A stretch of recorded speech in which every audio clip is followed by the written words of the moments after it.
Bom dia a todos e a todos que participam neste terceiro e último webinar organizado no âmbito da colaboração entre o Mecanismo Nacional Anticorrupção e a Transparência Internacional Portugal, no âmbito do projeto da Comunidade de Especialistas Anticorrupção. O webinar de hoje, como sabem, tem como tema o impacto do RCBE na prevenção do conflito de interesse e na contratação pública. Temos como formador desta sessão o Pedro Teixeira, membro da Comunidade de Especialistas Anticorrupção do MENAC e da Transparência Internacional e especialista em contratação pública. E, como é hábito, este nosso webinar será gravado e disponibilizado posteriormente no canal YouTube do MENAC. Quem participar e quem se inscreveu neste webinar, como também é hábito, terá direito a um certificado de participação que será enviado para os mails através dos quais se inscreveram neste webinar. Cabe-me a mim registar as questões que eventualmente forem sendo colocadas através do chat, para depois fazer um pequeno resumo ao Pedro Teixeira no final da sua apresentação, para ele eventualmente ter algum tempo ainda para responder a essas mesmas perguntas. Para iniciar o nosso webinar, dou a palavra ao Presidente do Mecanismo Nacional Anticorrupção, José Moraes Lopes. Sr. Presidente, muito obrigado. Bom dia a todos que nos estão a ouvir e a ver. Bom dia, José Fontão. Bom dia, Pedro Teixeira. Bom dia, Luís Carlos Carvalho. Como referiu o Luís Carlos Carvalho, nós estamos hoje a concretizar o terceiro webinar decorrente desta parceria que temos tido com a Transparência Internacional e outras entidades, enfim, cumprindo este plano que tínhamos e que estava já analisado e programado. Esperemos, eventualmente, no próximo ano, continuar com intervenções como estas, porque são muito relevantes em termos de formação e em termos de informação sobre questões estruturantes no que diz respeito à transparência e à integridade no âmbito das instituições públicas e privadas, envolvendo várias matérias que são da competência do MENAC. Ora bem, no que respeita a este webinar, eu gostaria de referir 2 ou 3 tópicos muito simples. Em primeiro lugar, uma matéria que me parece fundamental, que é sublinhar que a contratação pública é um pilar nuclear para a gestão pública, representando uma importante fatia da despesa das instituições públicas, como todos sabem. Contratos públicos têm um peso significativo nas economias dos Estados, nomeadamente na União Europeia, e também Portugal, obviamente, sendo que na União Europeia representam, segundo as últimas informações, mais de 16% do PIB da União. Outros estudos também evidenciam que a contratação pública, por outro lado, é um fator de risco identificado em todas as economias, e este risco tem um impacto muito significativo na despesa dos países e concretamente em Portugal. E, portanto, o que nós podemos retirar destes 2 vetores é que se trata de assegurar que a contratação pública seja levada a termo de uma forma eficiente, transparente, legal, regular e tendo, obviamente, como fim último a adequada prossecução do interesse público, nomeadamente assegurando os princípios da legalidade, da transparência, da concorrência e que estão vinculativos em todos os procedimentos e que estão, naturalmente, quer no Código dos Contratos Públicos, quer nas diretivas que os suportam. Ora bem, nas várias dimensões em que importa, eu diria, reduzir e minimizar riscos, está exatamente a dimensão da detecção e aplicação do regime de conflitos de interesses que possam surgir nos procedimentos, assegurando de forma inequívoca, por um lado, a separação entre a esfera pública e a privada, que estão nos contratos muitas vezes em colisão, e, por outro lado, uma total transparência no procedimento. E, portanto, importa, em concreto, identificar nos procedimentos todas as situações que possam envolver possíveis conflitos de interesses em função das pessoas concretas que intervêm nos procedimentos, ainda que enquadradas em entidades ou pessoas coletivas. Como também sabem, o beneficiário efetivo é a pessoa física que, em última instância, controla uma entidade jurídica ou uma pessoa coletiva. Isto acontece, como sabem, através da propriedade, direta ou indireta, de uma percentagem significativa de ações, no caso das sociedades anónimas, ou direitos de voto, ou controlo por outros meios, como sejam os direitos especiais, ou mesmo cargos de direção. O regime legal que estabelece os beneficiários efetivos das coletivas é, por isso, no nosso entendimento, e julgo que podemos referir para todas as instituições, um instrumento fundamental para acautelar uma dimensão efetiva de fiscalização e controle dos conflitos de interesses. Porquê? Porque só assim é que se vai assegurar uma efetiva concorrência entre os intervenientes no procedimento. E esta é uma dimensão muitas vezes esquecida por parte de todas as entidades. Assegurar claramente, de uma forma efetiva, o princípio da concorrência. Ora bem, esta matéria tem alguma complexidade e, portanto, é preciso identificar, resolver e, provavelmente, atentar em alguns problemas que surgem na aplicação deste regime. Ainda para mais quando, muito recentemente, através do Decreto-Lei 115 de 2025, de 27 de outubro, portanto, mesmo muito recentemente, foi alterado o regime dos beneficiários efetivos, envolvendo uma restrição ao acesso ao registro por via da imposição da demonstração do interesse legítimo. Ora bem, este é mais um dos problemas que vão ter que ser analisados e que, obviamente, se espera que tenham uma resposta rápida, não pondo em causa o interesse fundamental da transparência e que está subjacente a estas matérias. Finalmente, o MENAC, através deste webinar, em colaboração com a Transparência Internacional e através da comunidade de especialistas, está empenhado em disponibilizar o conhecimento que estas matérias devem ter a todas as organizações públicas e privadas e que tenham responsabilidades no âmbito da contratação pública. Esse é o nosso objetivo, é por isso que lançamos mais uma vez este webinar. Gostaria de agradecer mais uma vez à Transparência Internacional, na pessoa do Sr. Presidente José Fontão, bem como ao nosso formador, especialista, Pedro Teixeira, que irá fazer as honras da casa, entre aspas, no que diz respeito a este trabalho. E agradecer naturalmente a presença de todos nesta sessão, dando naturalmente um especial também cumprimento ao moderador, o Luís Carvalho, que seguirá depois a orientação do webinar. Muito obrigado a todos e bom trabalho. Muito obrigado, Sr. Presidente. Passaria a palavra então ao José Fontão, Presidente da Transparência Internacional. Muito obrigado. Obrigado, Luís. Muito bom dia a todos. Muito bom dia, Sr. Presidente do MENAC. Muito bom dia, Pedro Teixeira. É para nós um gosto muito grande estarmos envolvidos nesta parceria com o MENAC. É para nós um sinal muito positivo esta abertura do MENAC à colaboração de pessoas externas e à colaboração com a Transparência Internacional de Portugal. Nós somos, em Portugal existimos há 15 anos, mas existimos há bastante mais tempo em todo o mundo.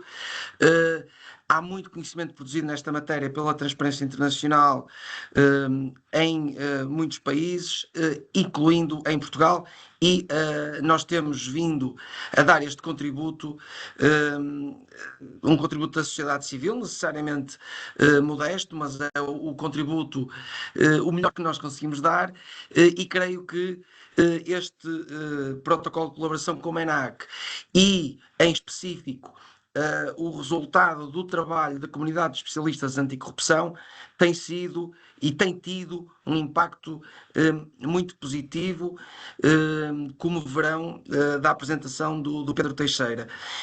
Eu recordo que esta comunidade de especialistas, dinamizada entre a Transparência Internacional de Portugal e o MENAC, visou abordar alguns temas importantes da prevenção da corrupção. O tema de hoje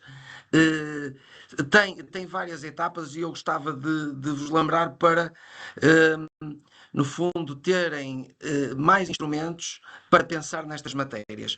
O Pedro Teixeira, no âmbito da comunidade de especialistas, publicou um trabalho sobre este tema, um trabalho muito interessante e de quem conhece por dentro a contratação pública, por dentro e por fora, diria eu, sem querer exagerar. Deste estudo resulta este webinar.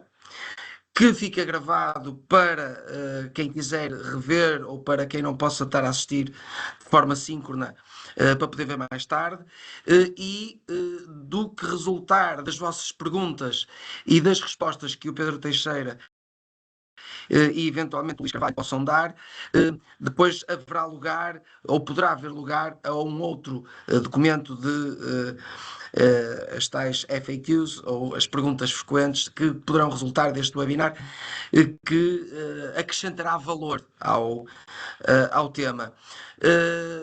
Dar só aqui uma palavra em específico para o webinar de hoje. Este tema,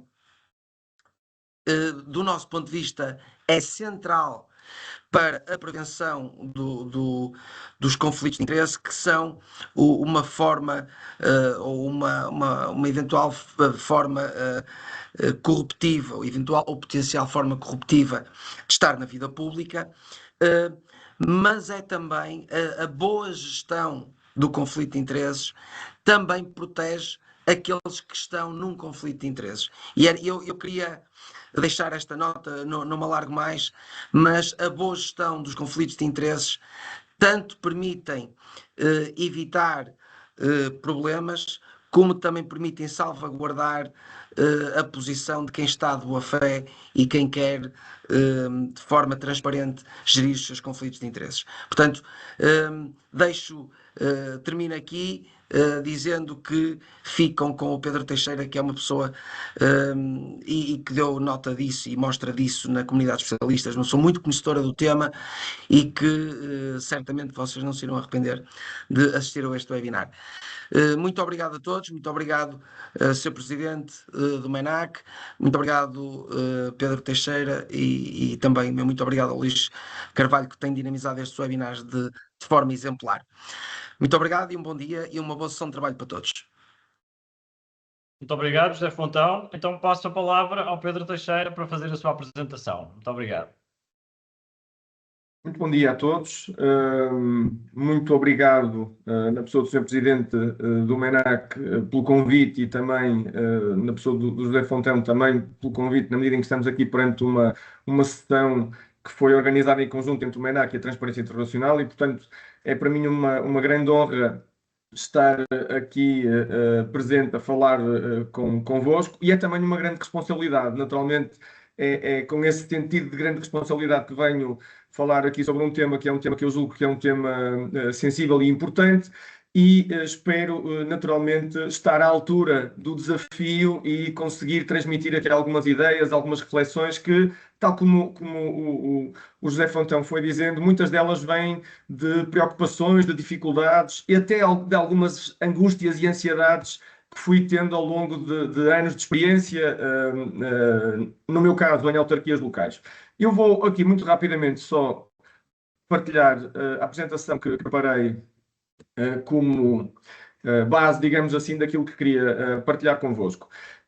Esta sessão e este tema, eu diria que se pode, de certa maneira, dividir em três grandes pontos. O primeiro e o central é a contratação pública, ou seja, naturalmente que aquilo que está verdadeiramente em causa é a área da contratação pública. Depois, dentro da área da contratação pública, há um tema sobre o qual eu tenho vindo a refletir e que é um tema que naturalmente eu acho que preocupa e deve preocupar a todos os intervenientes no procedimento de contratação pública, seja do lado das entidades adjudicantes, seja do lado dos operadores económicos, que é a questão do conflito de interesses.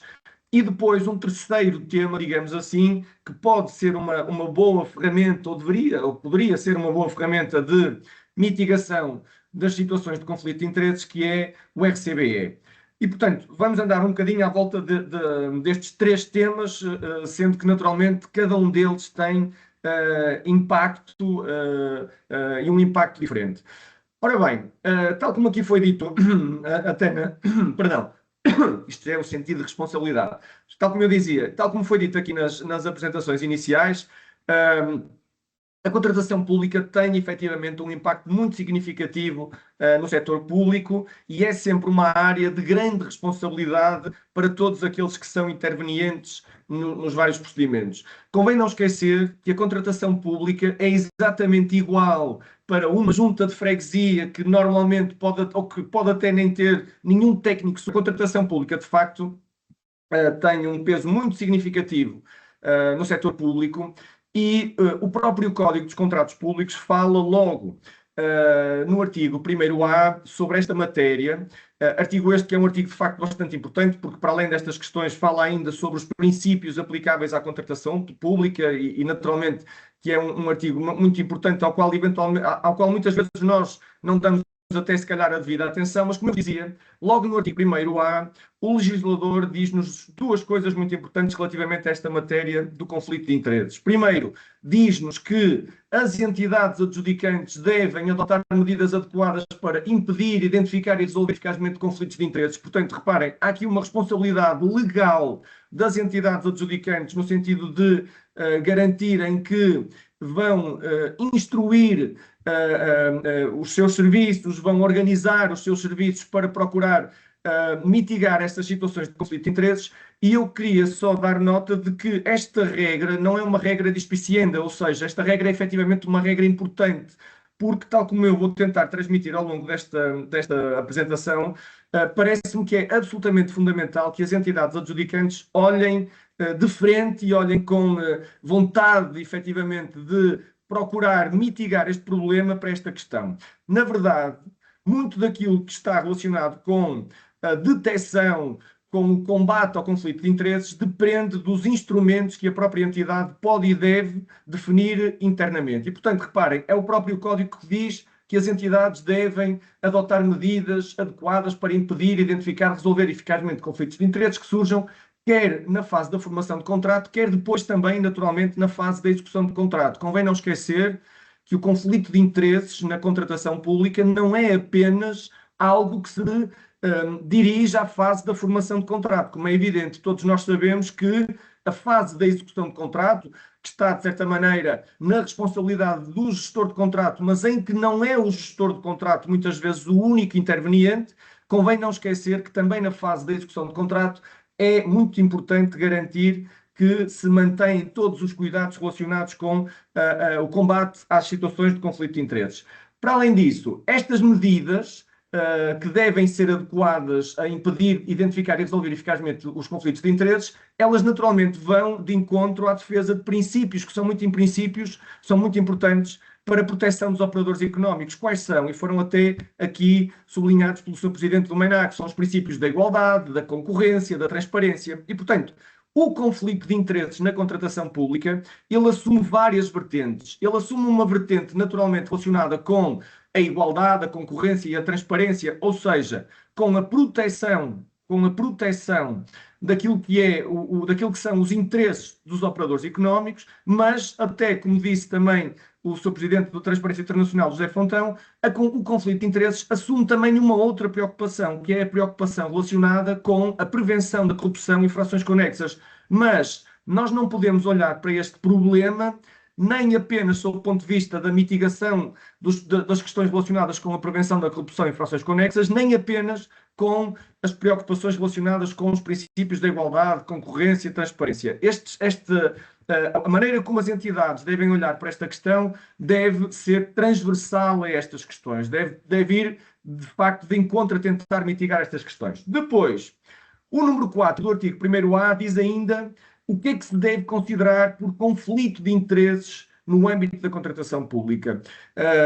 Deixem-me só que vos diga o seguinte, que me parece muito importante, muito rapidamente. Eu tenho falado sobre este tema com muita gente, naturalmente, e aquilo que eu muitas vezes noto é que, por vezes, nas entidades abrangidas, digamos assim, sejam câmaras municipais, sejam outras entidades, não existe verdadeiramente uma efetiva noção daquilo que são conflitos de interesses.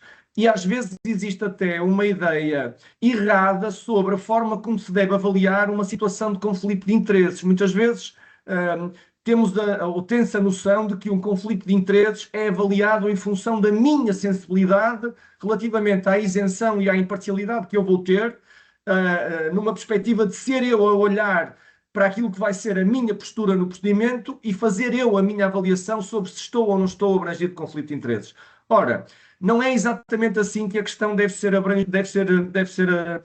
analisada. A análise tem que ser sempre uma análise, digamos que vista de fora. Eu tenho que verificar se, em termos reais, aparentes ou potenciais, a minha situação é ou não é passível de ser considerada como de conflito de interesses, mesmo que eu até considere que essa situação não vai pôr em causa a minha isenção e a minha imparcialidade, ou seja, eu não posso fazer essa análise aos meus olhos, digamos assim, ok? Depois, o número 4 diz-nos então o que é que se deve considerar por conflito de interesses no âmbito da contratação pública. E, portanto, aqui o que diz o artigo 4 é que se considera conflito de interesses qualquer situação em que o dirigente ou o trabalhador de uma entidade adjudicante ou um prestador de serviços. Esta noção do número 4 do artigo 1º-A, na minha opinião, tem aqui uma omissão que não deixa de ser uma omissão importante e que depois acaba por estar corrigida no Regime Geral de Prevenção da Corrupção, no artigo 13. Porquê? Falta aqui, de facto, a referência aos decisores, não é? E, portanto, fala-se nos dirigentes, fala-se nos trabalhadores, fala-se nos prestadores de serviços, mas, naturalmente, que o conflito de interesses também se aplica e até, naturalmente, se calhar, às vezes até se aplica com mais sensibilidade e com mais premência aos decisores. E, portanto, também é preciso ter isso em consideração. E, portanto, estão em conflito de interesses aqueles que, agindo em nome da entidade adjudicante, participem na preparação, na condução do procedimento de formação de contrato, e eu acrescento aqui, e também na execução de contrato, de forma a poder influenciar os resultados desse procedimento e que tenha, direto ou indiretamente, um interesse financeiro, económico ou outro interesse pessoal suscetível de comprometer a sua imparcialidade e independência no contexto do referido procedimento. Portanto, esta é a noção, naturalmente, que nós temos que ter em consideração para verificar se alguém que intervém num procedimento de formação e de execução de contrato, se essa pessoa está ou não está perante uma situação de conflito de interesses. Então, mas de que modo é que o RCBE pode ter aqui algum impacto? Ora bem, o RCBE e esta temática surgiu há uns meses, até em conversa com o colega Luís Carlos Carvalho, porque, de facto, aquilo que eu senti na prática durante muitos anos e continuo a ter essa perspectiva, é que, na grande maioria das situações, e eventualmente peço desculpa até por estar eventualmente a exagerar um pouco, mas eu diria que em grande parte das situações, no âmbito daquilo que são processos de formação e de execução de contrato, as entidades adjudicantes não têm verdadeiramente nenhuma metodologia de verificação das situações de conflito de interesses através do conhecimento real daqueles que são os intervenientes que estão do outro lado, ou seja, do lado do operador económico. Vejam bem, é claro que nós estamos aqui a falar de conflito de interesses e, portanto, estamos a falar de questões relacionadas com a influência que se pode ter na concorrência, na igualdade, e depois estamos também a falar, naturalmente, da possibilidade de, no âmbito desta temática do conflito de interesses, serem praticados crimes enquadráveis como crimes de corrupção ou infrações conexas. De que modo, então, é que o RCBE poderia ser aqui uma ferramenta importante para tentar mitigar este risco? Como vocês aqui podem ver, o Registro Central do Beneficiário Efetivo é constituído por uma base de dados com informação suficiente, exata e atual sobre a pessoa ou as pessoas singulares que, ainda que de forma indireta ou através de terceiro, detêm a propriedade ou o controle efetivo das entidades a ele sujeitas. Ora, naturalmente que muitas vezes, na maioria das vezes, o conflito de interesses está naturalmente diretamente relacionado com aquilo que é a relação dos intervenientes no processo de formação e execução de contrato com terceiros, com os operadores económicos. Mas os operadores económicos, naturalmente, grande parte, pessoas coletivas, têm administradores, têm sócios, têm gerentes, têm últimos beneficiários dessas empresas, dessas entidades, e, portanto, aquilo que o RCBE poderia ajudar era a saber efetivamente quem é que são esses beneficiários dos operadores económicos para nós, no lado da entidade adjudicante, de forma eficaz, podermos aferir se existe ou não existe alguma situação de conflito de interesses. Ou seja, o que é que eu queria transmitir desde já como ideia inicial, para depois irmos falando um bocadinho sobre isto ao longo do tema, ao longo da apresentação. Eu só consigo verdadeiramente ter a noção se estou ou não estou numa situação de conflito de interesses se toda a informação sobre os intervenientes no procedimento for clara e estiver acessível. Se eu não souber quem é que são os sócios, quem é que são os gerentes, quem é que são os representantes legais, quem é que são os beneficiários últimos de uma determinada entidade, eu posso perfeitamente, apenas pelo nome dessa entidade, não detectar uma potencial ou até uma situação de conflito de interesses real ou até aparente. Portanto, muito daquilo que já aqui foi dito logo nas intervenções iniciais e que eu queria começar por reforçar era que quando nós, ou quando se pensa nesta eventual interligação entre o regime do RCBE e a contratação pública, é essencialmente para procurar encontrar aqui uma ferramenta que naturalmente, depois vamos ver mais à frente, não ponha em causa a proteção dos direitos pessoais, e essa de facto é uma questão que foi agora um bocadinho posta em causa, de certa maneira, por esta alteração legislativa a que fez referência o Sr. Presidente do MENAC, mas aquilo que eu estava essencialmente aqui a tentar transmitir era que as entidades adjudicantes, se efetivamente não tiverem acesso à informação daqueles que são os beneficiários efetivos, dizendo isto de forma muito sintética, dos operadores económicos, dificilmente conseguirão aferir com rigor se há ou não há alguma situação de conflito de interesses. Como vocês sabem também, o Código não faz expressa referência ao RCBE, ou seja, a articulação entre o Código dos Contratos Públicos e o Registro Central do Beneficiário Efetivo, ela não resulta expressamente do Código dos Contratos Públicos. Ela resulta do regime jurídico do Registro Central do Beneficiário Efetivo que, como vocês sabem, no artigo 37, diz basicamente que não podem ser celebrados contratos públicos de fornecimento de bens móveis e aqui também devemos acrescentar a locação de bens móveis, empreitada de obras públicas, aquisição de serviços, com o Estado, com as regiões autónomas, com os institutos públicos, com as autarquias locais, instituições particulares de segurança social.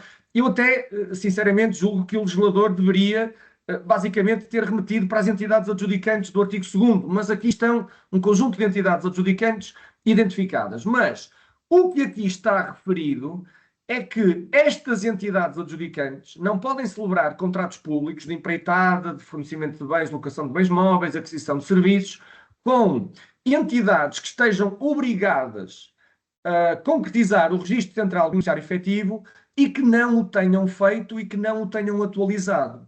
Portanto, vejam bem, aquilo que as entidades adjudicantes atualmente têm de relação com o RCBE é apenas, e este apenas naturalmente está entre aspas, garantir que não vão celebrar um contrato com um operador económico que não tem, que não demonstra, que não comprova que efetuou o Registro Central do Beneficiário Efetivo. Reparem, não se coloca às entidades adjudicantes nenhuma obrigação de consultar os dados do Registro Central do Beneficiário Efetivo. Não se diz às entidades adjudicantes que devem exigir a declaração do Registro Central do Beneficiário Efetivo com acesso a todos os dados para aferir, nomeadamente, se há ou não há alguma situação de conflito de interesses. E, portanto, aquilo que hoje em dia chega, a parte das vezes, às entidades adjudicantes é apenas o documento que comprova que o RCBE está concretizado, está atualizado e as entidades adjudicantes, naturalmente, com base nessa demonstração, nesse comprovar, digamos assim, do cumprimento desta regra do artigo 37, as entidades adjudicantes ficam em condições de poder livremente avançar para a celebração do contrato com esse operador económico. E, portanto, eu queria também dar nota do seguinte, falando agora sobre esta questão. Eu partilho aqui convosco um acórdão do Tribunal Central Administrativo Norte de 2022 que fala também sobre esta temática do RCBE, dando nota de que o RCBE não é um documento de habilitação. Isto é importante que fique claro, até que porque por vezes as entidades adjudicantes, quando estão a preparar as peças do procedimento, nomeadamente o convite, o programa de procedimento, dependendo do tipo de procedimento em causa. Na cláusula dos documentos de habilitação a apresentar pelo adjudicatário, muitas vezes colocam lá também a entrega do RCBE. O RCBE não é um documento de habilitação. De certa maneira, o que vem dizer este acórdão, e bem, na minha perspectiva, é que o RCBE não é um documento de habilitação, mas nada impede as entidades adjudicantes, naturalmente, de definirem nas peças do procedimento em que momento é que o documento comprovativo do registro RCBE deve ser apresentado. E, portanto, aquilo que é relevante, digamos assim, é garantir que as entidades adjudicantes definem de forma clara, nas peças do procedimento, mais uma vez no convite, no caso do ajuste direto e da consulta prévia, e no programa de procedimento, no caso do concurso público ou do concurso limitado por prévia qualificação. Como eu dizia, o importante é que as entidades definam claramente em que momento e de que forma, em que prazo deve ser apresentado o registro, o RCBE. Se me perguntam em que fase é que se deve exigir este documento, eu diria que faz todo sentido, ainda que de forma autónoma, exigir este documento no mesmo momento em que se exigem os documentos, digamos assim, de habilitação. No entanto, é importante que fique claro que o RCBE não é um documento de habilitação e, portanto, devem ter a preocupação de, nas peças do procedimento, exigir a apresentação do RCBE e exigi-la, na minha perspectiva, de forma autónoma e com a definição do prazo e com a definição das regras. E, portanto, ficam aqui só também com este acórdão relativamente a esta questão. Depois, o que é que eu queria ainda partilhar convosco?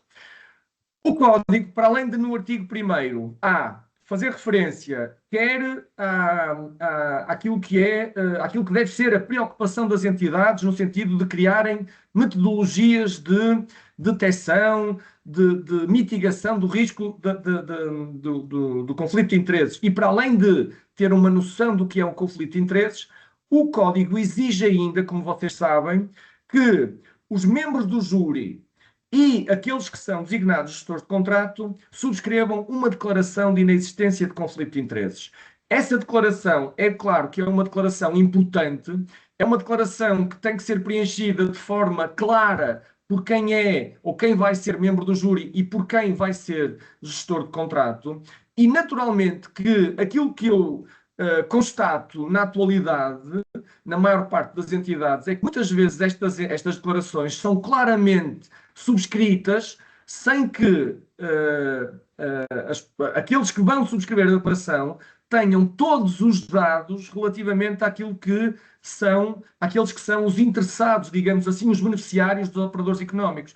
E, portanto, aquilo que queria novamente frisar é que nós muitas vezes andamos a falar de conflito de interesses sem verdadeiramente termos dados efetivos, dados concretos, para que aqueles que estão a intervir no procedimento possam, de forma consciente e com conhecimento pleno daquilo que é o contexto do procedimento, declarar que não estão numa situação de conflito de interesses. É claro que, reparem bem, a declaração que é diferente para os membros do júri e para o gestor de contrato, mas ela, na verdade, ela é, no essencial, uma declaração através da qual quem a subscreve declara duas coisas. Declara que no momento em que está a assinar a declaração não está abrangido por nenhum conflito de interesses, e vejam que o próprio modelo da declaração remete depois para os artigos 69 a 72, a 76 do Código de Procedimento Administrativo. Porquê? Porque esses artigos do Código de Procedimento Administrativo têm um conjunto de situações que constituem impedimento, suspeição, e, portanto, é de certa maneira com base nesse conjunto de limitações que quem subscreve a declaração o faz ou deve fazer, e, portanto, mais uma vez, a capacitação de todos aqueles que vão ser membros do júri, de todos aqueles que são gestores de contrato para esta temática do conflito de interesses, é também, na minha perspectiva, muito importante. Mas só para concluir, portanto, quem assina a declaração declara que no momento em que a está a assinar não está abrangido por nenhuma situação de conflito de interesses, mas declara ainda outra coisa, declara que se vier a estar numa situação de conflito de interesses, vai naturalmente atuar de imediato. O que é que significa aqui este atuar de imediato? Significa que a pessoa deve pedir de imediato a sua substituição daquele lugar. Vejam, no caso do júri, não é suficiente que o júri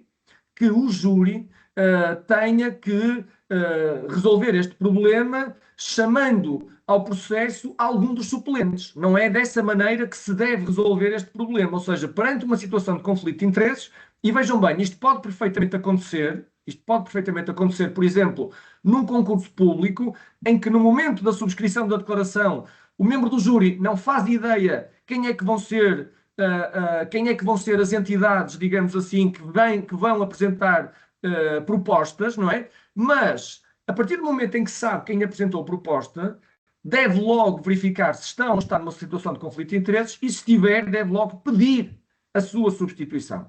Agora vejam bem, deixem-me só chamar aqui a atenção para uma questão que às vezes pode também acontecer e que não deixa de ser relevante, que é a questão do conflito de interesses potencial. Vamos imaginar que há alguém que é designado para um júri e essa pessoa é casada com alguém que tem uma empresa que é uma empresa que está exatamente na área do objeto contratual associado àquele procedimento. Essa pessoa que foi designada para o júri está ou não está numa situação de conflito de interesses potencial? Eu diria que sim. E, portanto, mesmo que ainda não tenha sido apresentada nenhuma proposta, mesmo que ainda aquela empresa não tenha demonstrado a sua vontade em contratar, eu considero que esta situação se poderá enquadrar num conflito de interesses potencial e deve logo, na minha opinião, levar a que essa designação como membro do júri seja, de certa maneira, comunicado para haver uma substituição, digamos assim, dessa pessoa. E, portanto, volto a dizer, estas declarações são efetivamente declarações importantes e são declarações obrigatórias de acordo com o Código dos Contratos Públicos para os membros do júri e para os gestores de contrato, ok? Depois, para além disso, o que é que eu queria ainda partilhar convosco? Para além do regime que decorre do Código dos Contratos Públicos, o Regime Geral de Prevenção da Corrupção tem também, regime geral esse aprovado pelo Decreto-Lei 109/2021, tem também um conjunto de regras, digamos assim, relacionados com aquilo que são o conflito de interesses. Este artigo 13 é, de facto, um artigo importante nesta matéria do conflito de interesses. E ele tem aqui, desde logo, a identificação de 4 áreas, que são áreas que se considera que são áreas com um risco potencial de influência de conflito de interesses que merecem, digamos assim, um cuidado especial. E qual é esse cuidado especial que o legislador entendeu que deveriam estas áreas ter? Era a subscrição de mais uma declaração de inexistência de conflito de interesses.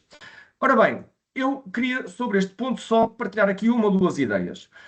Eu concordo que a declaração de inexistência de conflito de interesses é, sem dúvida, uma forma de mitigação do risco relacionado com eventual situações de conflitos de interesses, porque, na verdade, quem subscreve uma declaração de inexistência de conflito de interesses deve estar perfeitamente consciente, deve estar perfeitamente informado dos riscos associados a uma declaração desse género e a eventual prestação de falsas declarações numa declaração desse género. E, naturalmente, que a subscrição de uma declaração destas também deve ser um alerta para a pessoa refletir sobre se está ou não está numa situação de conflito de interesses. No entanto, na minha perspectiva, a mera subscrição de uma declaração de inexistência de conflito de interesses não resolve o problema de conflito de interesses. Ela pode até criar, muitas vezes, uma falsa ideia de que a questão está ultrapassada com a subscrição da declaração, o que não é de todo verdade.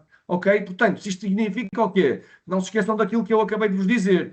Eu, apesar de subscrever uma declaração de inexistência de conflito de interesses, eu tenho que estar permanentemente atento à existência de situações de conflito de interesses que possam vir a surgir durante a tramitação do procedimento. Ok? Portanto, este é um aspecto que naturalmente me preocupa, porque na verdade a declaração é um meio, ou pode ser um meio para mitigar o risco, não me parece que deva ser o único, ou até que deva considerar-se que a partir do momento em que se subscreve essa declaração, tudo o que é conflito de interesses está pura e simplesmente resolvido. Eu acho que não. No entanto, isto só para partilhar convosco o seguinte, eu entendo que, por exemplo, na área da contratação pública, no que se refere à gestão de conflito de interesses, eu entendo que, para além da subscrição da declaração, há muitas outras medidas que me parece a mim fazem também muito sentido concretizar, nomeadamente esta de que tenho vindo a falar convosco e que é, de certa maneira, o tema central desta apresentação, que é, quanto mais informação existir sobre os efetivos beneficiários do procedimento, mais consciente e informada será a declaração de existência ou inexistência de conflito de interesses por parte de todos os intervenientes. Ou seja, parece-me que é efetivamente mesmo muito importante haver informação no processo para as pessoas que estão a intervir no processo poderem efetivamente ter a noção se estão ou não estão numa situação de conflito de interesses. Mas só para concluir, o que é que diz então este artigo 13? Diz que nestas 4 áreas, contratação pública, concessão de subsídios, subvenções e benefícios, licenciamentos urbanísticos, ambientais, comerciais e industriais, procedimentos sancionatórios, nestas 4 áreas, os membros dos órgãos de administração, os dirigentes, os trabalhadores, assinam uma declaração de inexistência de conflito de interesses. Esta declaração, também para que fique claro, ela ainda não está em vigor. Ela foi aprovada já por uma portaria, que entretanto tenho aqui já de seguida a identificação dessas portarias, mas a sua entrada em vigor foi adiada até 14 de agosto de 2026. Portanto, atualmente não se verifica ser obrigatório para todas as entidades e para todos os intervenientes no procedimento de contratação pública subscrever estas declarações. Perguntar-me-ão, mas é errado exigir que subscrevam a declaração? É uma má prática que subscrevam esta declaração? Não é de todo uma má prática, como é óbvio. Eu até queria acrescentar o seguinte: parece-me a mim muito importante que, para além dos membros do júri e para além dos gestores de contrato, eu diria que também me parece muito importante que os decisores tomem também a iniciativa de subscrever essas declarações de inexistência de conflito de interesses. Porquê é que eu estou a dizer que tomem a iniciativa? Porque, como não é uma obrigação, isto dependerá naturalmente de decisão da própria entidade. Mas essa eu acho que seria uma boa prática. O que está aqui em causa depois, em termos muito práticos, é o quê? É essencialmente a operacionalização desta medida. Se estivermos a falar de contratação pública, em algumas entidades estamos a falar de milhares de declarações, porque estas declarações nada nos diz que elas não são aplicáveis, por exemplo, também aos ajustes de direitos simplificados. Portanto, sob o ponto de vista prático, esta medida, que naturalmente tem um objetivo e um propósito que são relevantes e que se entende que fazem todo sentido, mas sob o ponto de vista prático, esta medida é, efetivamente, em algumas entidades, ou em muitas entidades, ela é, sob o ponto de vista prático, muito difícil de operacionalizar. E, portanto, naturalmente que a minha perspectiva é que ela tem vindo a ser adiada também por força desta dificuldade operacional de a concretizar em todas as áreas. Depois, eu queria só chamar a vossa atenção para 2 ou 3 ideias que estão neste artigo 13, que eu acho que também são relevantes. Primeiro, o número 3 diz claramente como é que se deve reagir a uma situação de conflito de interesses. E vejam bem, o que aqui diz é que quando os membros do órgão de administração, dirigentes, trabalhadores de entidades, se encontrem ou razoavelmente prevejam vir a encontrar-se, a questão do tal conflito de interesses potencial. Numa situação de conflito de interesses, o que é que têm que fazer? Têm que comunicar a situação ao superior hierárquico, ou, na sua ausência, ao responsável pelo cumprimento normativo, que toma as medidas adequadas para evitar, sanar ou cessar o conflito de interesses. Isto é, de facto, algo que, naturalmente, nós temos que ter como assente. O que é que temos que fazer? Como é que temos que reagir perante uma situação de conflito de interesses ou de potencial conflito de interesses? Devemos, logo, atuar no sentido de comunicar essa situação. Antes de avançarmos, deixem-me só também partilhar convosco aqui um aspecto que eu acho que pode ser interessante, que é o seguinte. Ainda relativamente à intervenção do júri, se por qualquer eventualidade alguém tiver uma intervenção enquanto membro do júri, estando numa situação de conflito de interesses que, por exemplo, não conseguiu detectar porque não tinha a informação. Lá está aquilo que eu tenho vindo a dizer. Se depois, mais à frente, se chegar à conclusão que, efetivamente, aquele membro do júri estava numa situação de conflito de interesses, como é que isso se pode resolver se, entretanto, já estivermos numa fase pós-adjudicação ou até na fase de celebração de contrato? O artigo 55, número 2, dá-nos aqui algumas formas para tentar evitar que o procedimento não possa prosseguir, digamos assim, e aquilo que define aqui o artigo 55, número 2, são algumas medidas de reconfirmação, digamos assim, da atuação do júri, exatamente para quê? Exatamente para garantir que, apesar daquele membro do júri poder considerar-se que está numa situação de conflito de interesses, ou que estava numa situação de conflito de interesses, se a intervenção dele no júri, se entretanto se verificar, reconfirmando o trabalho do júri, que é uma intervenção isenta e imparcial, o procedimento pode na mesma prosseguir. Portanto, chamo também aqui a vossa atenção para este número 2 do artigo 55. Por último, vejam que, novamente, aqui no número 4 do artigo 13, temos mais uma vez uma noção de conflito de interesses. Considera-se conflito de interesses qualquer situação em que se possa, com razoabilidade, duvidar seriamente da imparcialidade da conduta ou da decisão do mesmo membro do órgão de administração, dirigente ou trabalhador, invocando para isso as questões e as regras que estão nos artigos 79 e 73 do Código de Procedimento Administrativo. E, portanto, mais uma vez temos aqui uma noção daquilo que pode e deve ser considerado como situação de conflito de interesses. Depois, o que é que eu queria ainda partilhar convosco? Estas são as tais portarias que eu há pouco fazia referência, que não sei de cor, que já são algumas, e este é o modelo, digamos assim, de declaração de inexistência de conflito de interesses, que, se esta norma vier a entrar em vigor a partir de 14 de agosto de 2026, terá que ser preenchido por todos os intervenientes no âmbito daquilo que são procedimentos de formação e execução de contrato. O INPIC, entretanto, já esclareceu, na minha perspectiva, bem, já esclareceu que só quem subscreve a declaração de inexistência de conflito de interesses enquanto membro do júri ou enquanto gestor de contrato, de acordo com o modelo do anexo 13 ao Código, não tem que preencher depois esta declaração de inexistência de conflito de interesses. E eu julgo que houve também já uma interpretação desta norma do artigo 13 do Regime Geral de Prevenção da Corrupção, dando nota de que quem pratique atos de mero expediente, ou seja, atos que no procedimento de formação de um contrato não tenham qualquer capacidade de influência do procedimento, também não tem que preencher a declaração de inexistência de conflito de interesses.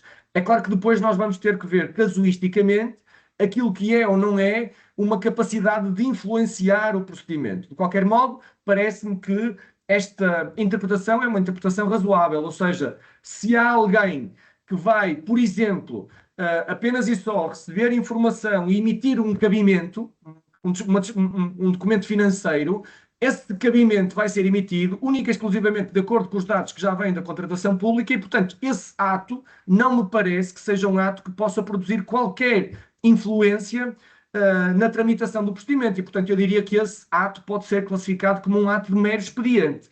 Já não é assim, por exemplo, se no âmbito da instrução de um procedimento de formação de contrato for pedido um parecer jurídico, um parecer técnico, esse parecer pode naturalmente, na minha opinião, influenciar aquilo que é o andamento do procedimento e aí eu diria que o autor desse parecer terá que subscrever a declaração quando ela passa a ser obrigatória para efeitos de aplicação do Regime Geral de Prevenção da Corrupção. Volto a referir aquilo que eu já há pouco vos tinha dito. Nada impede as entidades adjudicantes de, internamente, definirem regras para a subscrição de declaração de inexistência de conflito de interesses que, naturalmente, possam já hoje ir de encontro àquilo que é o regime do artigo 13 do Regime Geral de Prevenção da Corrupção. Depois, aquilo que eu também queria ainda partilhar convosco era o seguinte.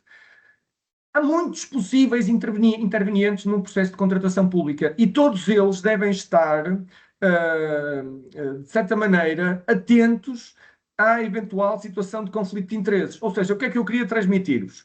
Esta questão do conflito de interesses não se aplica só aos membros do júri, ao gestor de contrato, aos decisores, ela aplica-se a todos aqueles que, de algum modo, tenham intervenção no procedimento e até tenham intervenção na fase pré-procedimental.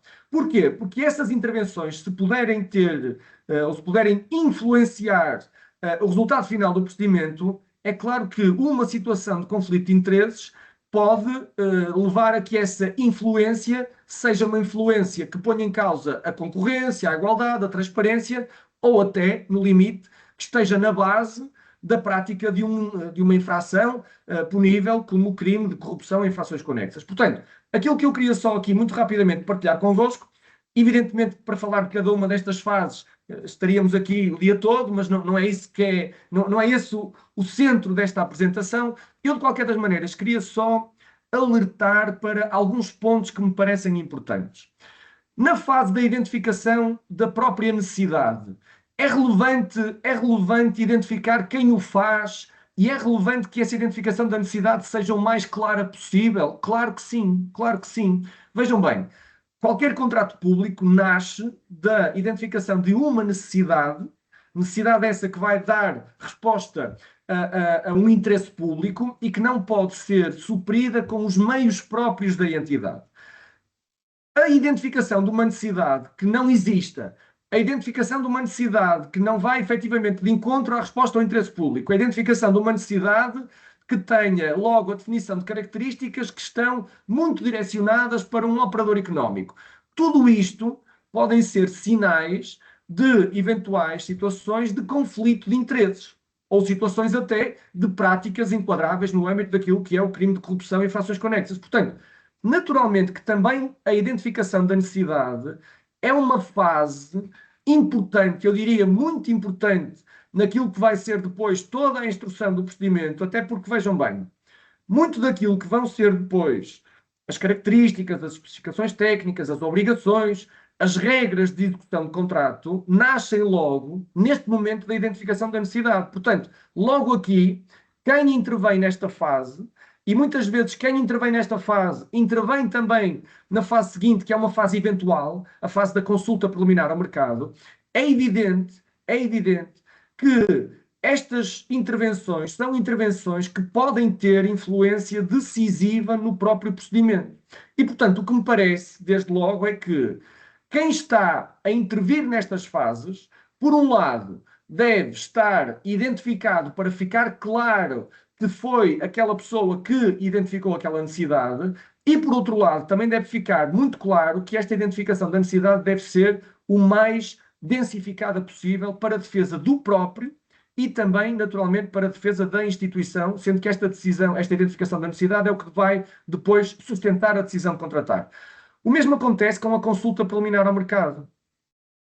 A consulta preliminar ao mercado, que volto a dizer, é eventual e que está regulada no artigo 35A do Código, ela tem, naturalmente, duas grandes preocupações. Ou melhor, tem uma grande preocupação relacionada com duas questões, que é procurar garantir que tudo aquilo que se faz no âmbito da consulta preliminar ao mercado não é uma forma de falsear ou restringir a concorrência. Portanto, naturalmente que quem vai intervir também na fase da consulta preliminar ao mercado deve estar perfeitamente identificado e deve atuar procurando salvaguardar que não está numa situação de conflito de interesses. Eu queria também dar nota do seguinte: é muito importante que as consultas preliminares ao mercado, mais uma vez para evitar situações de conflito de interesses, fiquem registadas.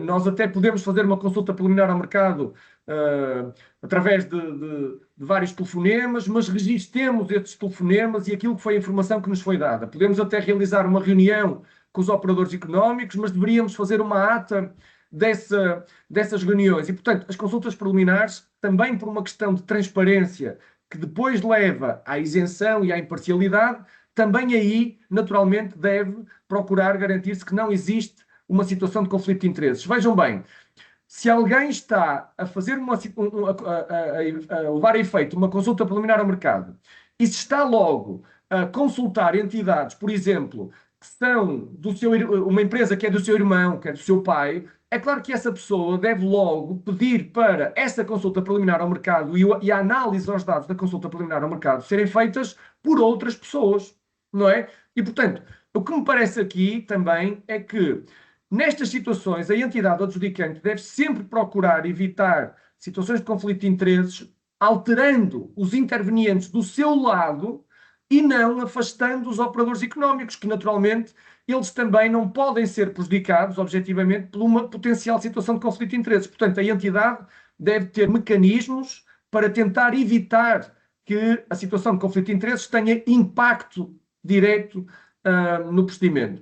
Depois, evidentemente, que a preparação das peças pode também ser influenciada por questões de conflito de interesses, como é evidente, e, portanto, também é uma fase muito importante. Evidentemente, a decisão de contratar, que é o momento formal inicial do procedimento e que deve ter todas as fundamentações obrigatórias e todas aquelas que justificam a decisão, é uma fase muito importante, como é evidente, é a fase que determina o início formal do procedimento, mas é também uma fase muito, muito importante para demonstrar a ausência de conflito de interesses, nomeadamente, quanto melhores forem, quanto mais densificadas forem as fundamentações, nomeadamente, por exemplo, no caso do ajuste direto e da consulta prévia, para a escolha dos operadores a quem se vai enviar o convite, naturalmente que quanto mais objetiva, quanto mais fundamentada, quanto mais demonstrada estiver a decisão de contratar naquilo que são as suas várias vertentes, mais se mitiga um risco de potencial influência relacionada com conflito de interesses. Obviamente que aqui, na análise e avaliação das propostas, estamos a falar do júri, quando ele é constituído, e aqui, efetivamente, estamos a falar também da necessidade de garantir que não há qualquer conflito de interesses. Naturalmente, também a decisão de adjudicação, a fase de habilitação e de outorga também é uma fase muito importante, e naturalmente também aqui isto está relacionado com a ausência de conflito de interesses do órgão competente para a decisão de contratar, que também deve ser aferida no momento da decisão de contratar. E depois, queria também chamar a vossa especial atenção para o facto de as situações de conflito de interesses não terminam quando se celebra o contrato. Também na fase da execução de contrato, conforme eu já disse anteriormente e queria voltar a reforçar, também na fase da execução de contrato devemos ter um especial cuidado para a garantia destas preocupações de evitar qualquer situação de conflito de interesses. A fase da execução de contrato é também, em si mesmo, uma fase muito importante e vejam bem, eu posso claramente, com ações ou até omissões enquanto gestor de contrato, pôr em causa aquilo que foi a escolha da proposta economicamente mais vantajosa e como tal, pôr em causa os princípios da igualdade, da concorrência. E, portanto, reparem, se eu sou gestor de contrato e eu, naturalmente, não sou exigente, não sou rigoroso naquilo que é o cumprimento de todas as obrigações contratuais por parte do co-contratante, eu posso claramente estar a beneficiá-lo, e não só a beneficiá-lo, como também a prejudicar aqueles que não foram escolhidos no âmbito do processo de formação de contrato. E, naturalmente, que se isso estiver ainda associado a qualquer tipo de relação que exista entre o gestor de contrato e o co-contratante, então aí nós temos claramente uma situação enquadrável no conflito de interesses, com consequências quer para o gestor de contrato, quer depois, naturalmente, também para a entidade, que, quanto mais não seja em termos reputacionais, tem aqui um dano que é um dano evidente. Depois, também na fase de pagamentos e aplicação de sanções contratuais, deve haver sempre algum cuidado para procurar garantir que não estamos perante situações de conflito de interesses. Em resumo, o que é que eu queria partilhar convosco? Qualquer uma destas várias fases, que naturalmente algumas delas são eventuais, mas qualquer uma destas várias fases são concretizadas por pessoas, são concretizadas por técnicos, são concretizadas por decisores. E estas fases, qualquer uma delas, podem ser influenciadas por situações de conflito de interesses.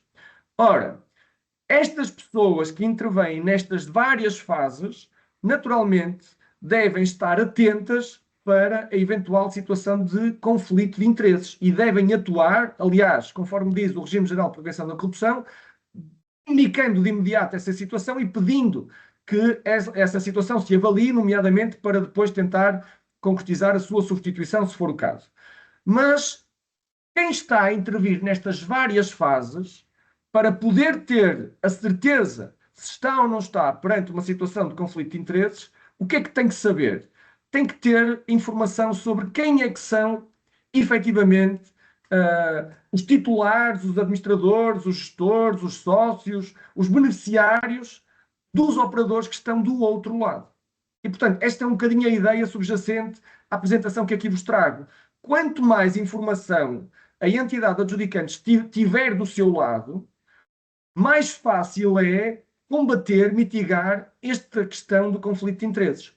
Quanto mais informações nós tivermos sobre os beneficiários dos operadores económicos, mais nós protegemos os intervenientes, os vários intervenientes no procedimento de contratação pública. E esta é uma preocupação que, naturalmente, me parece que é uma preocupação que as entidades adjudicantes devem ter, até porque é uma obrigação legal por força do artigo 1º-A, número 3. Depois, queria ainda partilhar convosco um outro aspecto que tem a ver com o seguinte.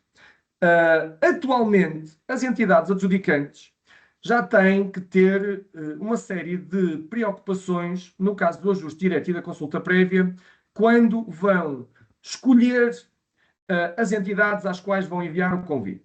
Porquê? Porque, de acordo com este artigo 113, nomeadamente diz o número 6, que não podem ser convidadas a apresentar proposta entidades que estejam especialmente relacionadas com as entidades referidas no número 2 e no número 5, considerando-se como tais, nomeadamente as entidades que partilhem, ainda que apenas parcialmente, representantes legais, ou sócios, ou sociedades que se encontrem em relação, simples participação, participação recíproca, domínio do grupo. O que é que eu queria partilhar convosco relativamente a esta questão? Já há muitas entidades adjudicantes que têm softwares, alguns deles ou muitos deles pagos, para ter acesso a esta informação de cada operador económico, nomeadamente para terem acesso rápido, fiável, àqueles que são os sócios dos operadores económicos e os representantes legais dos operadores económicos. Ora, essa informação que muitas entidades já obtêm, pensando apenas no artigo 113, número 6, essa informação pode, na minha opinião, claramente ser usada também para garantir que não existem conflitos de interesses. Ou seja, o RCBE dá-nos mais informação do que esta que aqui está identificada. Sim, o RCBE pode dar mais informação do que esta que aqui está identificada, mas a informação que é os dados que são exigidos para cumprimento do artigo 113, número 6, nomeadamente quem são os sócios dos operadores económicos, quem são os representantes legais dos operadores económicos. Já é uma informação importante para nós aferirmos se existe ou não existe conflito de interesses? Claro que é, claro que é. Portanto, eu queria também só chamar a vossa atenção que muitas vezes esta problemática da análise das situações de conflito de interesses também advém de ausência de boas práticas, de ausência de metodologia, de ausência de sistematização para esta verificação destas questões. Portanto, às vezes não se trata apenas de falta de dados, às vezes trata-se também de falta de metodologia interna, de falta de capacitação dos recursos, de falta de sensibilização dos recursos para esta problemática. Ou seja, nenhum de nós que intervém no procedimento de formação de contrato, em qualquer uma daquelas fases que eu ali vos apresentei, quer estar envolvido numa situação de conflito de interesses. Ora, se estou de boa fé, como é evidente. Ora, eu, para ter a certeza que não estou numa situação de conflito de interesses, em muitas situações eu preciso de dados, eu preciso de informações, porque por vezes eu só pelo nome do operador económico posso não chegar lá. Eu só pelo nome da entidade posso não chegar lá. E, portanto, quanto mais informação as entidades tiverem e quanto mais informação as entidades disponibilizarem aos seus trabalhadores, dirigentes, decisores, naturalmente de acordo com as regras legais, mais fácil será mitigar este problema de conflito de interesses. E, portanto, este era só um alerta que eu não queria deixar de partilhar convosco. Outro aspecto que eu também queria sublinhar e que me parece muito importante. Esta problemática todos concordam, ou acho que todos vão exatamente no sentido de que esta problemática do conflito de interesses é uma problemática real, é uma problemática que, de certa maneira, todas as entidades e todos os intervenientes nestes procedimentos consideram que deve ser objeto de combate. No entanto, eu permito-me só chamar a vossa atenção para o seguinte. A temática do conflito de interesses está claramente associada também à prevenção da corrupção e infrações conexas, como todos percebemos. No caso da contratação pública, ela também está relacionada com a garantia dos princípios da concorrência, da igualdade, da transparência, como é evidente, mas ela também está muito diretamente relacionada com aquilo que são as preocupações, nomeadamente relacionadas com o combate à corrupção e infrações conexas. Eu queria só chamar a vossa atenção para o seguinte: todos sabem, como é evidente, que estes são os instrumentos do Programa de Cumprimento Normativo, e eu queria também só dar nota do seguinte: qualquer um destes instrumentos pode efetivamente ser uma boa arma, entre aspas, ou um bom instrumento, passa a redundância, para, em concreto, procurar mitigar estes riscos. Ou seja, exemplos muito simples. O Código de Conduta, como todos nós sabemos, é um documento que a entidade abrangida utiliza para definir os seus princípios gerais, os seus valores éticos, aquilo que são as suas preocupações relacionadas com a temática da prevenção da corrupção e infrações conexas, onde se colocam efetivamente aqueles grandes os valores e princípios. Mas, para além disso, o Código de Conduta também pode e deve, na minha opinião, densificar de forma concreta que tipo de conduta é que pretende que seja concretizada pelos seus dirigentes, decisores, trabalhadores. E, portanto, aquilo que me parece que pode ser também feito é usar o Código de Conduta para definir de forma clara o que é que se considera conflito de interesses, como é que se deve reagir perante o conflito de interesses, mas isto em termos concretos dentro da própria entidade. Ou seja, o que é que cada um deve fazer perante o conflito de interesses, quem é que deve consultar, o que é que deve fazer de imediato. E, portanto, o Código de Conduta pode efetivamente ser um instrumento muito valioso para reforçar internamente aquelas que são as preocupações e, mais do que isso, aquelas que são as orientações da entidade relativamente a este tema. Vejam bem, eu já de seguida vou falar um bocadinho sobre a questão que a acumulação de funções pode ter, que impacto é que pode ter a acumulação de funções no conflito de interesses, que acho que é óbvio para todos.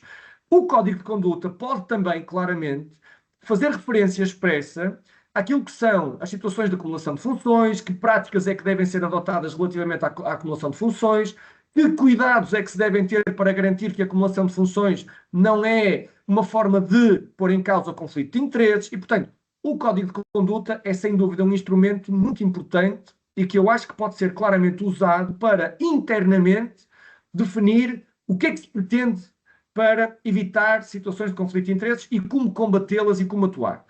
O Plano de Prevenção de Riscos de Corrupção e Infrações Conexas, que é um documento claramente mais de detalhe, evidentemente que pode e deve identificar todos os riscos que estão inerentes nas mais diversas áreas ao conflito de interesses. E no caso da contratação pública, todos nós sabemos, e eu já fui dando aqui também alguma nota disso, que na contratação pública há muitos riscos relacionados com o conflito de interesses em várias fases. Portanto, o Plano de Prevenção de Riscos de Corrupção e Infração Conexa não pode ter um impacto direto na mitigação destes riscos concretos da entidade? Claro que pode. Claro que pode. Aliás, deixem-me só dizer-vos o seguinte.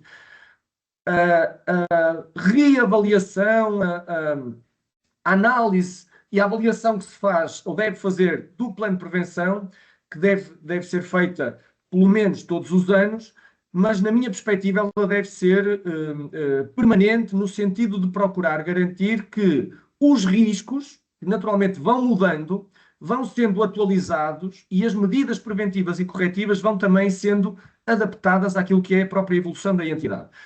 Naturalmente que depois o canal de denúncia interno, que tem que existir nas entidades abrangidas, para além de existir o canal de denúncia interno, eu acho que também é muito importante capacitar todos, primeiro, para a existência do canal de denúncia interno e, segundo, capacitar as pessoas para o que está associado ao canal de denúncia interno e também capacitar as pessoas para aquilo que é o regime da proteção do denunciante de infrações. E, portanto, estes instrumentos, repito, são instrumentos que, na minha perspectiva, não são apenas instrumentos abstratos, teóricos, são instrumentos que podem ter um efeito prático e efetivo nas entidades. Agora, infelizmente, cá para nós que ninguém nos ouve, como se costuma dizer, aquilo que eu tenho constatado é que ainda há muitos destes instrumentos que não são do conhecimento de todos os trabalhadores, que não chegam ao conhecimento dos trabalhadores, em que a mensagem não passa para os trabalhadores, e esse é um aspecto em que me parece que as entidades têm claramente que trabalhar.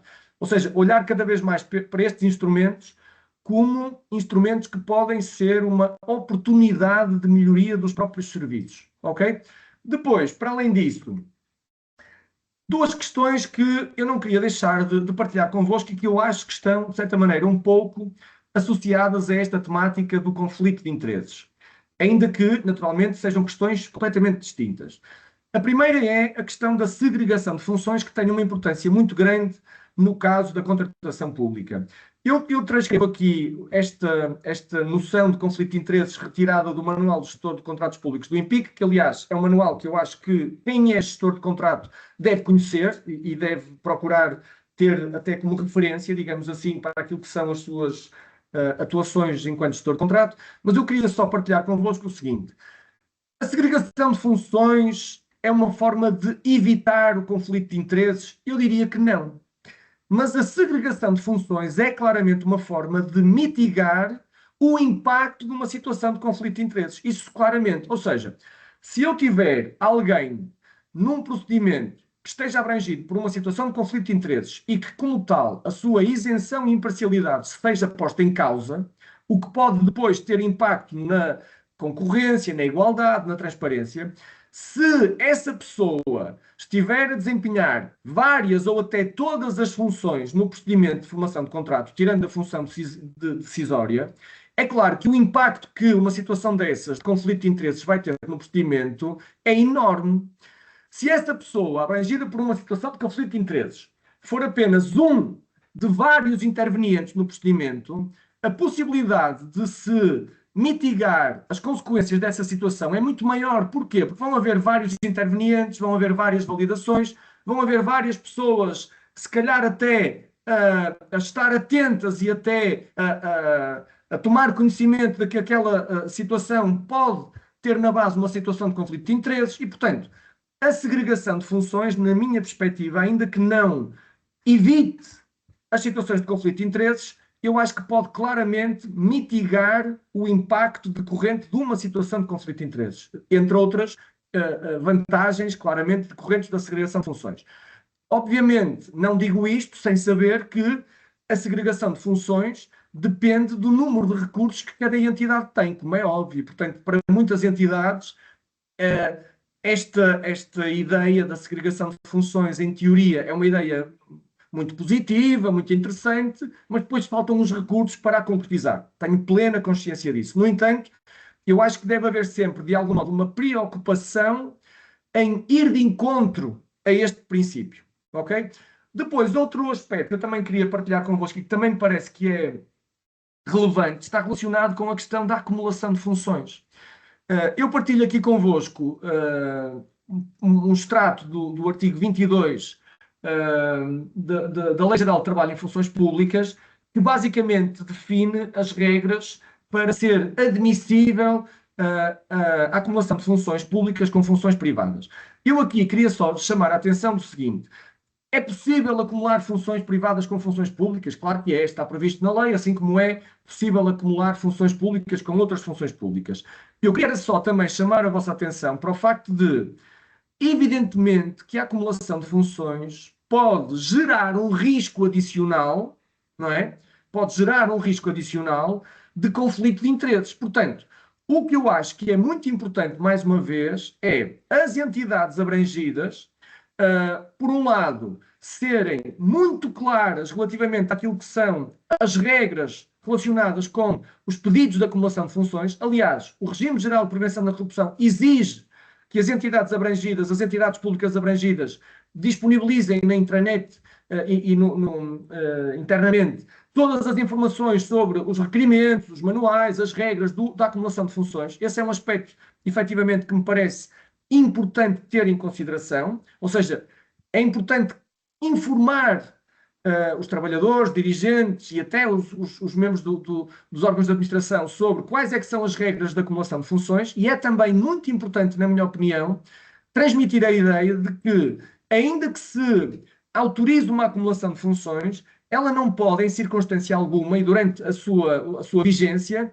pôr em causa a isenção e a imparcialidade, porque se isso acontecer, estamos perante uma situação de conflito de interesses que tem que ser, naturalmente, objeto de reação, ok? Portanto, também a questão, na minha perspectiva, do conflito de interesses é, evidentemente, uma questão que eu acho que é relevante quando olhamos para esta temática do conflito de interesses e, naturalmente, que isto pode ter impacto direto em quem intervém na área da contratação pública, como é óbvio, não é? Portanto, alguém que esteja na área da contratação pública, ou até que seja júri, ou até que seja gestor de contrato, ou que emita pareceres, naturalmente, se tiver acumulação de funções, tem que ter um cuidado redobrado para garantir que dessa acumulação de funções não resulta qualquer tipo de situação de conflito de interesses. Se resultar, tem desde logo, como é evidente, de o comunicar.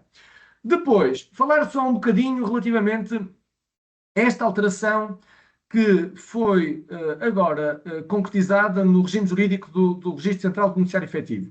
Tal como o Sr. Presidente do MENAC aqui disse, é uma alteração recente, é uma alteração de 27 de outubro, é uma alteração que, de certa maneira, vem na sequência de um acórdão do Tribunal de Justiça da União Europeia de 2022 e é uma alteração que julgo eu que era, de certa maneira, inevitável.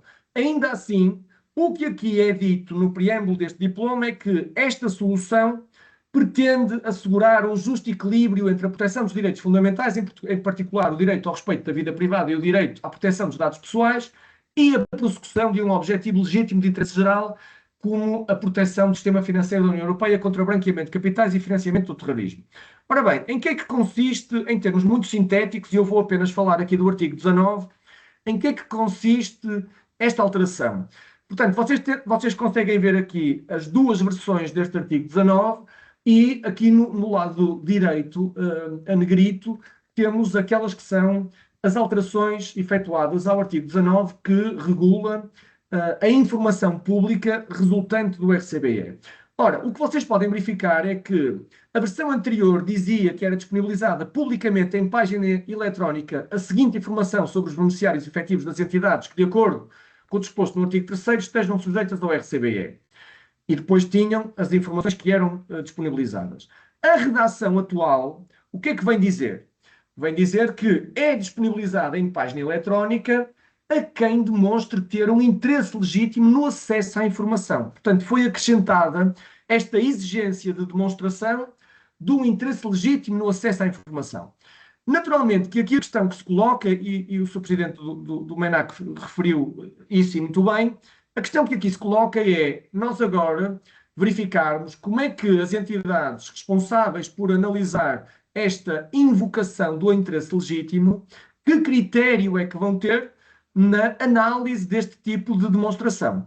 A mim parece-me, numa primeira análise, que a área da contratação pública tem claramente, na minha perspectiva, interesse legítimo em ter acesso a dados, nomeadamente, para efeitos de verificação de eventuais situações de conflito de interesses. Portanto, a mim parece-me que a demonstração de interesse relativamente à área da contratação pública não será difícil de concretizar. Ainda assim, temos que naturalmente esperar para ver como é que esta análise do interesse legítimo vai ser efetuada. E, portanto, a alteração foi uma alteração no sentido de limitar o acesso à informação. Ok?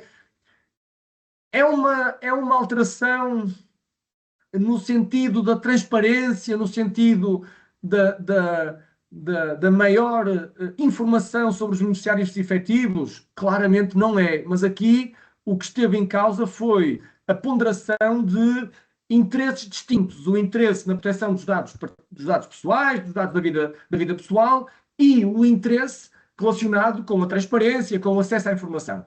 não foi totalmente limitado o acesso à informação, mas foi efetivamente reduzido o acesso à informação.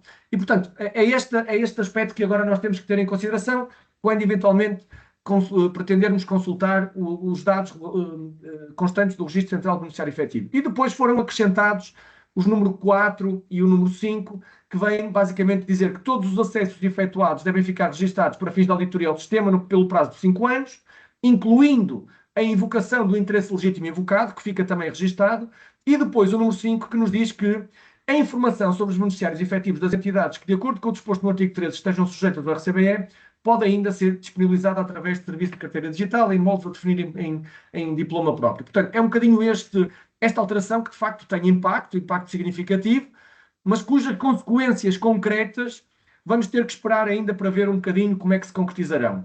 Eu queria mesmo só para, entretanto, também terminar a minha apresentação, porque já imagino que estejam um bocadinho fartos de me ouvir, mas eu queria só acrescentar aqui 2 ou 3 questões, ficando naturalmente depois disponível para tentar responder algumas perguntas. Mas eu queria só dar nota do seguinte: eu partilho aqui convosco uma recomendação que, apesar de ser já de 2020 e aos dias de hoje ser de 2020 parece que já é muito antiga, mas não é assim tão antiga quanto isso.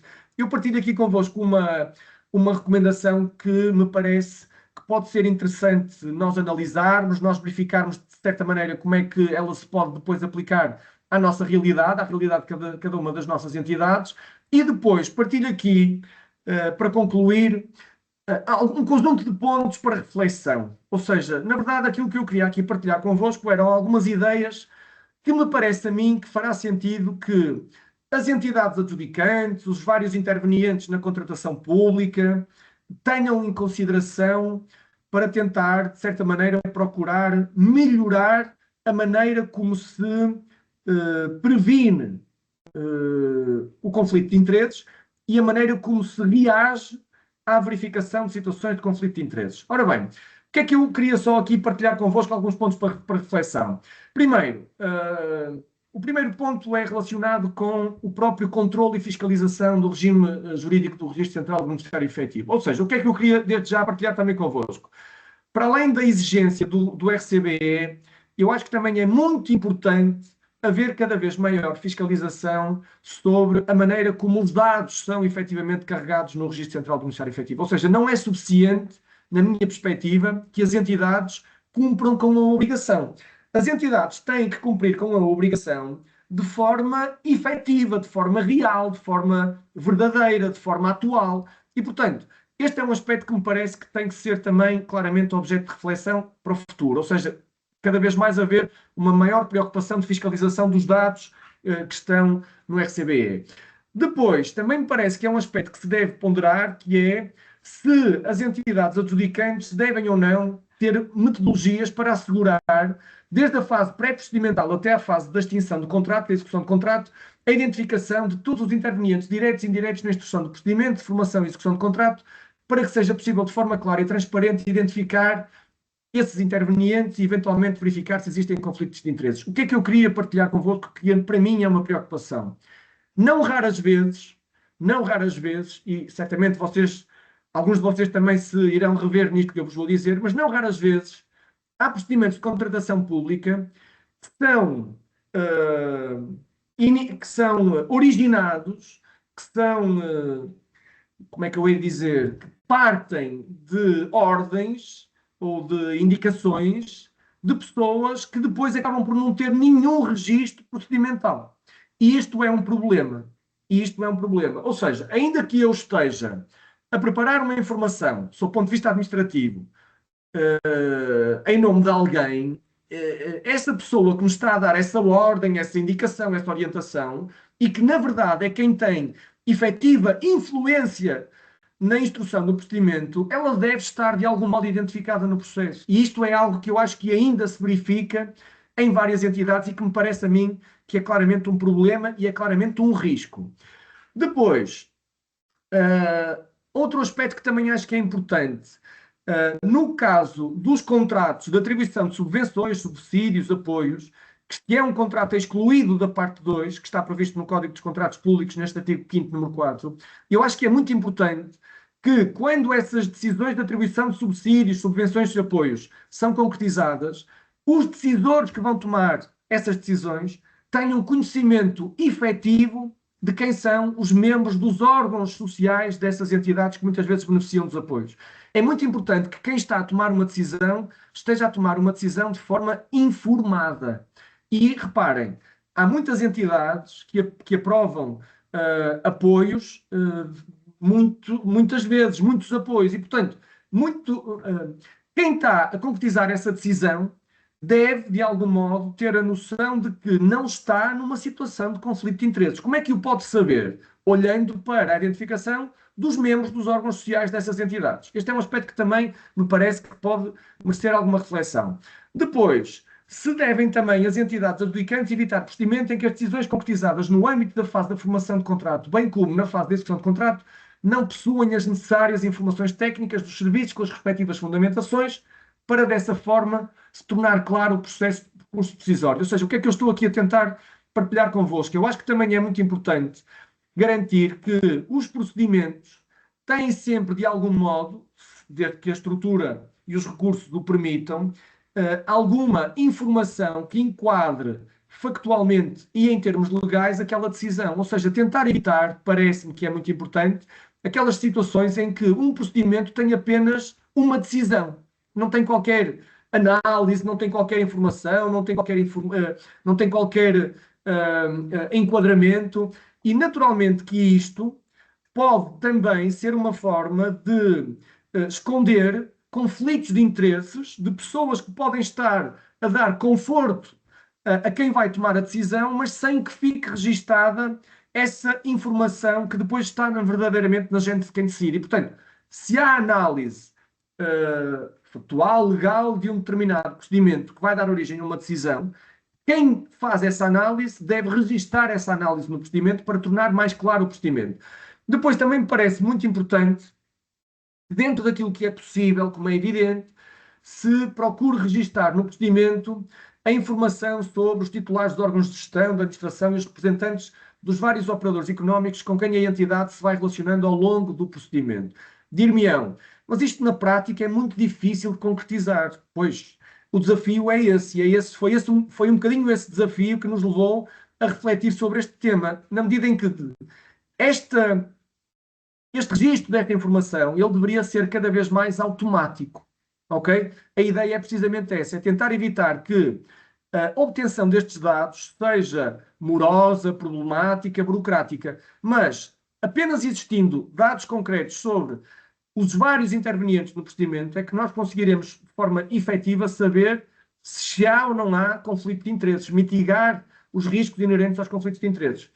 Depois, parece-me evidente que as entidades devem cada vez mais refletir sobre a transparência e os efeitos que a transparência pode ter, nomeadamente no que se refere ao conflito de interesses. Parece-me evidente que quanto mais transparência, mais combate existe ao conflito de interesses. E, por último, e este é de facto o grande desafio, e é um desafio, eu diria que à escala nacional, mais do que até à escala de cada uma das entidades, é tentar perceber se é viável, sem violar normas legais, nomeadamente sem violar o regime jurídico do RCBE, ponderar a criação de um suporte informático único que permita às entidades adjudicantes ter acesso de forma permanente, livre, atual e fiável à informação referente aos operadores económicos, em especial aos respectivos beneficiários efetivos constantes da base de dados do RCBE.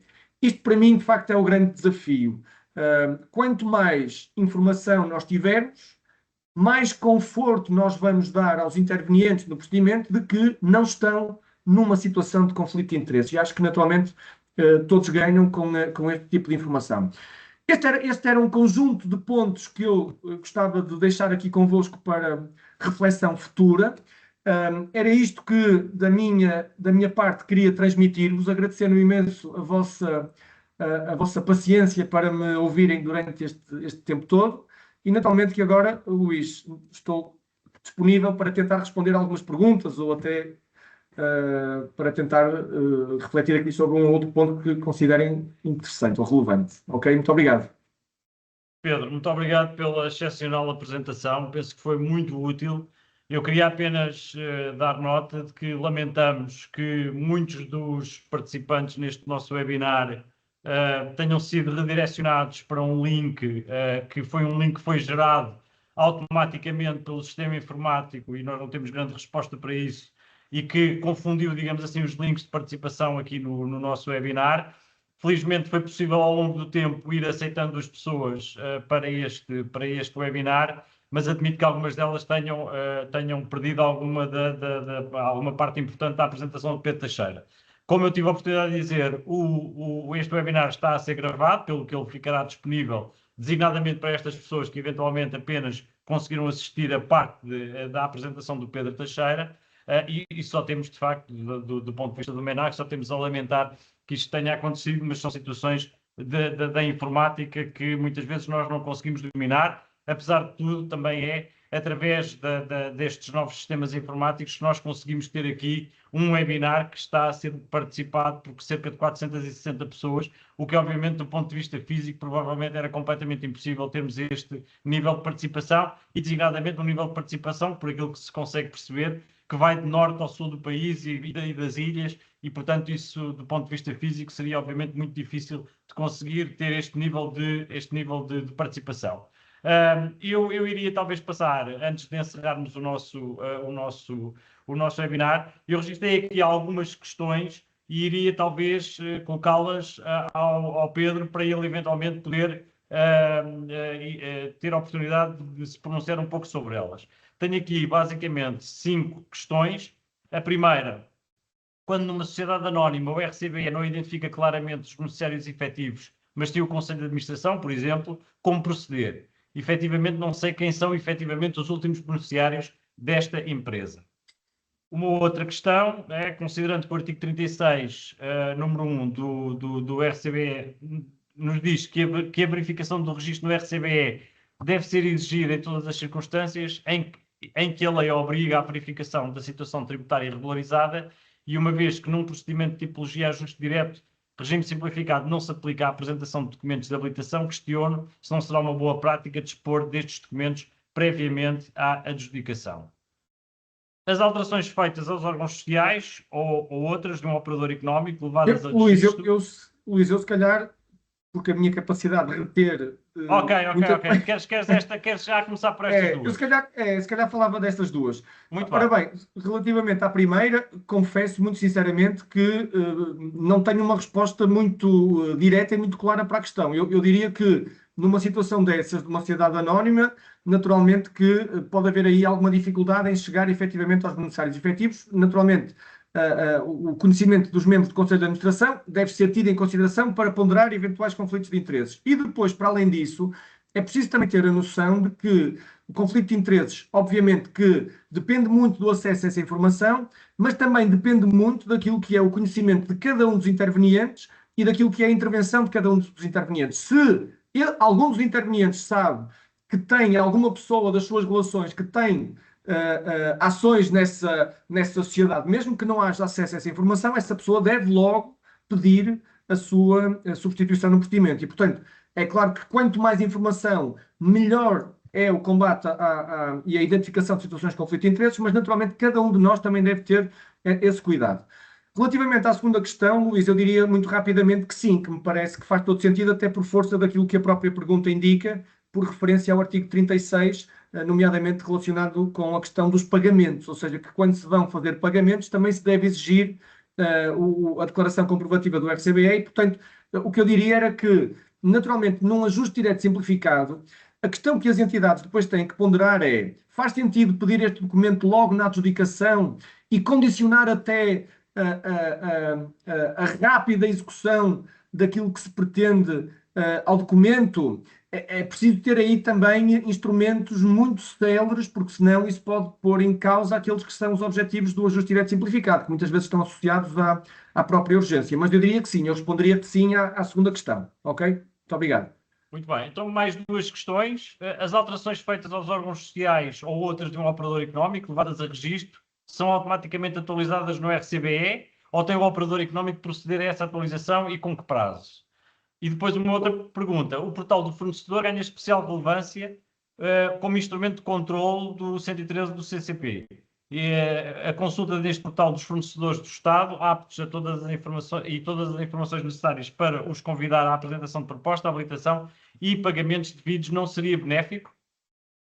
Ora bem, começando pela primeira questão, eu diria que não, que tem que ser a entidade a atualizar os dados no registro da RCBE. Segunda questão, o Portal Nacional dos Fornecedores do Estado é uma ideia que eu acho que é uma ideia brilhante, mas que efetivamente precisa de concretização, não é? Ou seja, precisa que porque ele neste momento é de adesão voluntária. E enquanto for de adesão voluntária, naturalmente que ele não funcionará verdadeiramente com o objetivo que me parece a mim que estava associado à sua criação. Portanto, parece-me claramente que essa pergunta, que na verdade acaba por ser uma sugestão, eu acho que faz todo sentido. Quando neste último ponto de reflexão, eu partilhei a ideia de que seria muito útil ter uma única plataforma que disponibilizasse esta informação.